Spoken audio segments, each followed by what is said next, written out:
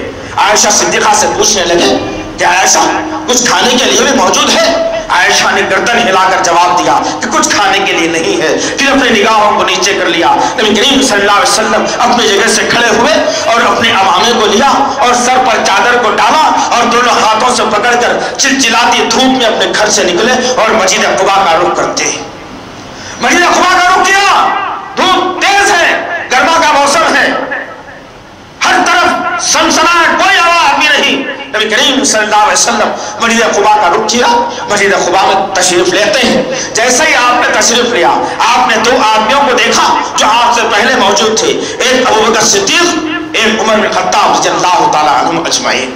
یہ دونوں کو آپ نے دیکھا اور آپ نے مخاطب کر کے کہا، اے میرے ساتھیوں، یہ وقت تو گھر میں آرام لینے کا ہے، کون سی ایسی تکلیف، مصیبت اور پریشانی ہے جس کی بنیاد پر تم لوگ اپنے گھروں کو چھوڑ کر اتنی دور تشریف لائے ہو۔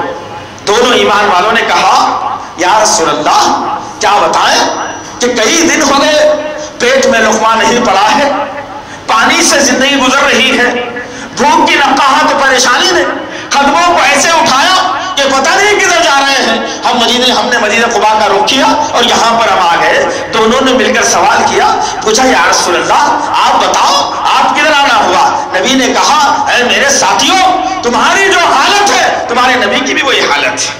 اللہ اکبر۔ عزیزان محترم ذرا غور کرو تو صحیح، ہر وقت تازہ تازہ کھانے کی عادت پڑ چکی، اگر کبھی رات کا سالن صبح کو آئے تو بہوں میں گرہ آ جائے گی، کہیں گے کیا ہو گیا ہے گھر کو آخر۔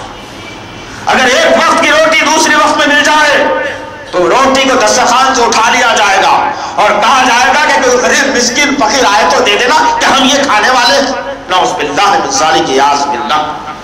اور کرو کہ نبی کی زندگی نے کیا درس دیا ہے مجھے اور آپ کو۔ جب بیٹھے رہے ابوبکر صدیق نے کہا یا رسول اللہ قریب میں ابو ایوب انصاری کا گھر ہے، مہمان نوازی میں مشہور ہے، ہم اس کے پاس جائیں گے شاید اس کے پاس ہمیں کچھ کھانے کے لیے مل جائے۔ اٹھے نبی کریم صلی اللہ علیہ وسلم اور صحابہ کو دونوں کو لیا اور ابو ایوب انصاری رضی اللہ تعالیٰ عنہ کے گھر کو گئے، دستک دیا، اندر سے آواز آئی عورت کی کون؟ کہا کہ تمہارا نبی۔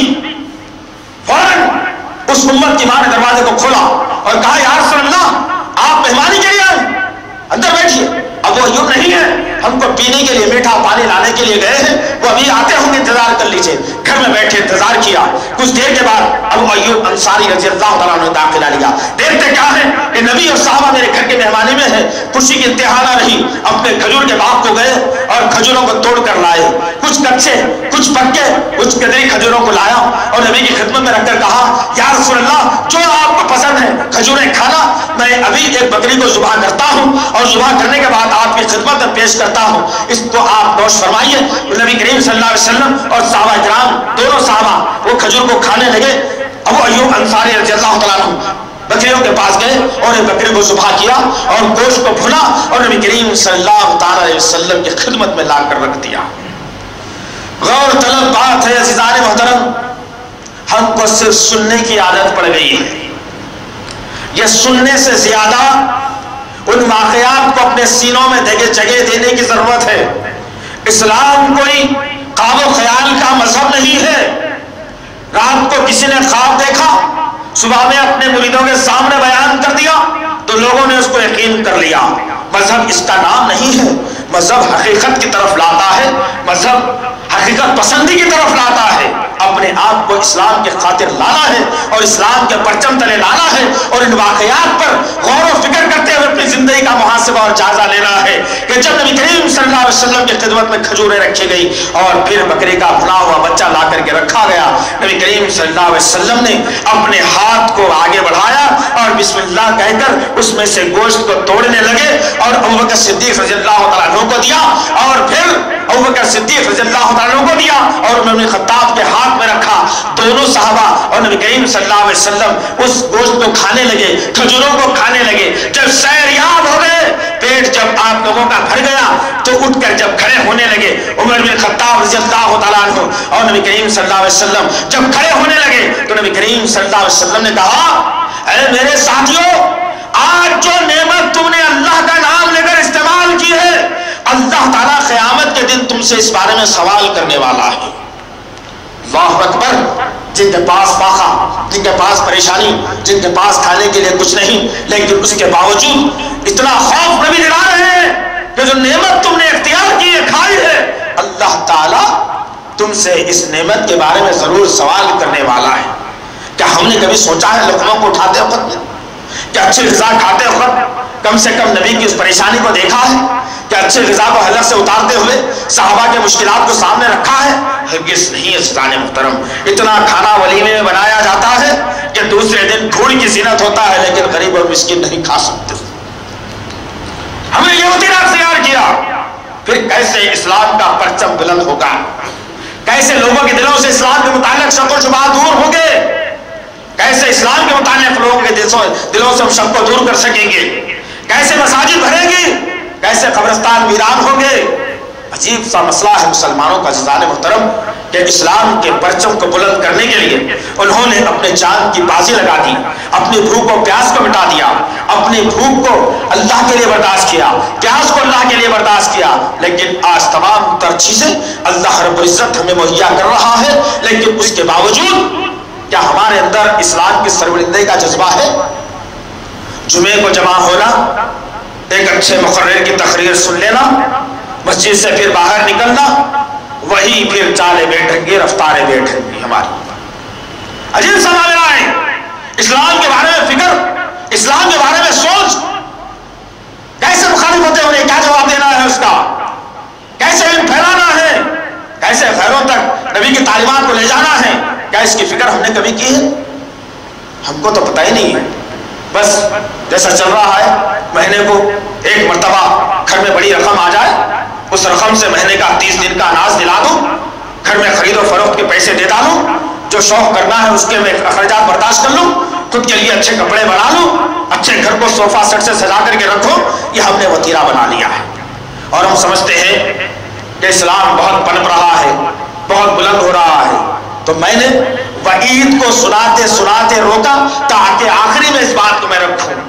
اللہ رب العزت نے سورہ محمد صلی اللہ علیہ وسلم کی آخری آیت میں اللہ تعالیٰ نے وعید سنائی ہے ان کے لیے جو لا الہ الا اللہ محمد رسول اللہ کا کلمہ پڑھ کر اپنے آپ کو مسلمانوں کے زمرے میں رکھ کر اسلام سے غافل، اسلام سے دور، نبی کی سیرت سے دور، صرف برائے نام مسلمان رہنے والوں کے متعلق اللہ رب العزت نے بڑی ہی چتاونی اور چیلنج دیا ہے۔ اور اللہ نے کہا، اے لوگوں، اے ایمان لانے والوں، اگر تم اپنی ذمہ داریوں سے منہ موڑ لو گے، اگر اپنی ذمہ داریوں سے منہ پھیر لو گے، تو پھر یاد رکھو اللہ کو تمہاری کوئی ضرورت نہیں ہے، اللہ کو تمہاری کوئی ضرورت نہیں۔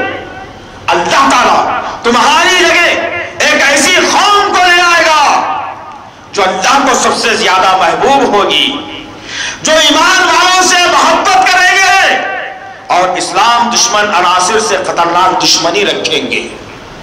ذرا غور کرو، دن بھر میں کتنوں سے ملاقات ہوتی ہے، ہم کتنوں کے سامنے اسلام کی بات کرتے ہیں، دن بھر میں کتنے دوستوں سے ملاقات ہوتی ہے، ہم کتنے دوستوں کے ساتھ میں احادیث اور قرآن کی بات کرتے ہیں، کتنے غیر مسلموں سے ملاقات ہوتی ہے، کتنے غیر مسلموں کے سامنے ہم قرآن اور حدیث کی بات کو رکھتے ہیں، مسلمانوں کے حالات کی بات کو رکھتے ہیں، اسلام کی بات کو رکھتے ہیں، قرآن کے واقعات کو رکھتے ہیں، نبی کی سیرت کو رکھتے ہیں، صحابہ کے جذبات کو رکھتے ہیں۔ کیا ہم نے یہ کیا ہے کبھی؟ بس روز صبح و شام مسلمان کی زندگی گزر رہی ہے، بس ایسے ہی گزر رہی ہے۔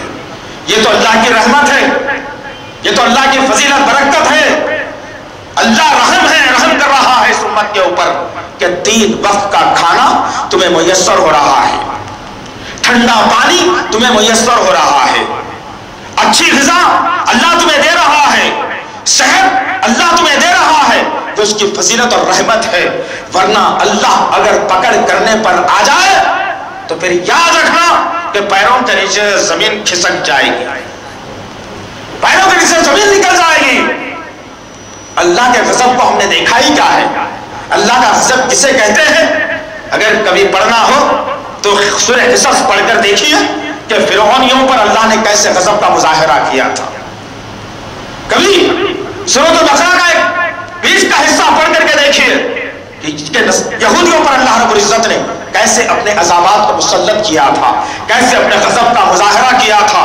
کبھی اگر پڑھنا ہو سورہ ہود پڑھ کر کے دیکھیے جس میں اللہ رب العزت نے حضرت ہود، حضرت شعیب، حضرت صالح علیہ السلام کے واقعات کو بیان کر کے فرمایا کہ جو نافکار، جو غدار بندے ہوتے ہیں، جو نبی کو مانتے ہوئے نبی کے مخالفت میں عمل کرتے ہیں، ان کے ساتھ ہمارا مظاہرہ کیا ہوتا ہے۔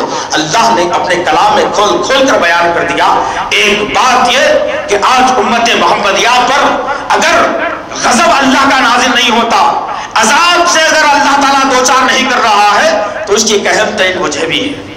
یہ مت سمجھنا کہ ارے بھائی پورے روزے رکھتا ہوں جس کی وجہ سے میں بچ رہا ہوں، یہ مت سمجھنا قرآن اچھی آواز میں پڑھتا ہوں جس کی وجہ سے میں بچ رہا ہوں، یہ مت سمجھنا کہ زکوٰۃ صحیح وقت پر دے رہا ہوں پھر میں بچ رہا ہوں، یہ مت سمجھنا کہ صدقہ کرتا ہوں میں بچ رہا ہوں، یہ مت سمجھنا کہ میں اللہ